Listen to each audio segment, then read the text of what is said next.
ফিরে আসার সময় মারে দেখি নাই। আমার একটাবার মন চায় আমার মারে দেখি। এই দেশের সমস্যা মানুষ না, এদেশের সমস্যা হলো সৎ মানুষ। কারণ সৎ মানুষ ঘুষ খায় না, চুপ থাকে না, আর ভয়ও পায় না। শরীফ উসমান হাদি ভয় পায়নি, এটাই ছিল তার সবচেয়ে বড় অপরাধ। হাদি সেনাপ্রধানকে বলেছিল, সাহস থাকলে কু করে দেখান। এটা কি হুমকি? না, এদেশে যারা হুমকি দেয় তারা মাইকে বলে না, তারা অন্ধকারে করে। হাদির কথা ছিল প্রকাশ্যে, কারণ হাদি জানতো জনতা একদিন ভয় ভুলে গেলে ক্যান্টনমেন্টে ইট লাগে না, ইতিহাস নিজেই ভেঙে পড়ে। এই কথাটাই অনেকের ঘুম কেড়ে নিয়েছিল। হাদি প্রধান উপদেষ্টা চোখে চোখ রেখে বলেছিল, নাম বলেন, কারা আপনাকে কাজ করতে দিচ্ছে না। এই প্রশ্নটা ভদ্র ছিল না, কারণ সত্য কখনো ভদ্র হয় না। এদেশে ভদ্রতা মানে চাটুকারিতা, আর সত্য মানে রাষ্ট্রদ্রোহ।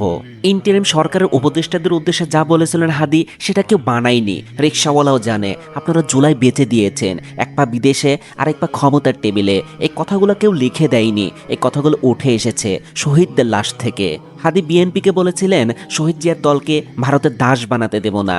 এই কথায় দেশপ্রেমিকরা রাগ করেনি, রাগ করেছে তারা যারা দেশকে দর কষাকষির টেবিলে তোলে। হাদি জামাত ইসলামীকেও ছাড় দেয়নি, নিজামী সাইদের জামাতকেও ভারতের দাস হতে দেব না, কারণ আদর্শের কথা বলে পরাধীনতা মেনে নেওয়াই সবচেয়ে বড় মুনাফিকি। আর ওইদিকে এনসিপিকে হাদি বলেছিলেন, জুলাই তোমাদের সম্পত্তি না। এই এক লাইনে অনেক বিপ্লবের মুখোশ খুলে দিয়েছিলেন, কারণ বিপ্লবী যদি সম্পত্তি হয় তাহলে সেটা বিপ্লব না, ওইটা একটা ব্যবসা। সবচেয়ে ভয়ঙ্কর কথা হাদি বলেছিল তখন, যখন সে বলেছিল যারা গণহত্যায় জড়িত না তাদের সাথেও ইনসাফ চাই। এই কথাটা শোনার পর সবাই বুঝে গিয়েছিল হাদিকে বাঁচতে দেওয়া যাবে না, কারণ প্রতিশোধে সবাই রাজি, ন্যায় কেউ না। ঢাকা ৮ আসনে হাদি নিজের প্রতিদ্বন্দ্বীদের ভাই বলেছিল, এই দেশে শত্রু না বানিয়ে রাজনীতি করা সবচেয়ে বড় অপরাধ। হাদি দেখাতে চেয়েছিল কোটি টাকা ছাড়াও নির্বাচন করা যায়, মিডিয়া কিনে না নিয়েও মানুষ পাওয়া যায়, মুড়ি আর বাতাসা দিয়েও জনসংযোগ হয়। এই কথাগুলো রাজনীতির বাজারে সবচেয়ে বড় বোমা, কারণ এতে টাকার দাম পড়ে যায়। হাদি চেয়েছিল হিন্দুদের জন্য আলাদা রাজনৈতিক প্ল্যাটফর্ম, এদেশে সংখ্যালঘু মানে ভোট ব্যাংক, মানুষ না। এই সমীকরণ বদলাতে চেয়েছিল হাদি, এটাও ছিল তার অন্যতম একটি অপরাধ। হাদি চেয়েছিল বিচার, জুলাই শহীদদের বিচার, ৫৭ বিডিআর হত্যার বিচার, শাপলা গণহত্যার বিচার, গুমখুনে জড়িত ডিজিএফআইয়ের নরপশুদের বিচার। কিন্তু হাদি জানতোই না এই দেশে বিচার চাইলে প্রথমে নিজেকেই শেষ হয়ে যেতে হয়। তাহলে এখন উত্তর দেন, এদেশে সততা নিয়ে রাজনীতি করা নিষিদ্ধ?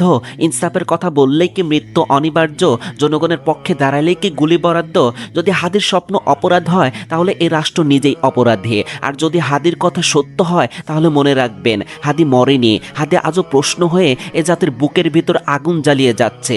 আপনার কি মনে হয়? আপনার মতামত কমেন্টে পড়তে চাই। আর এই চ্যানেলে নতুন হলে অবশ্যই সাবস্ক্রাইব করে পাশে থাকুন। আল্লাহ হাফেজ।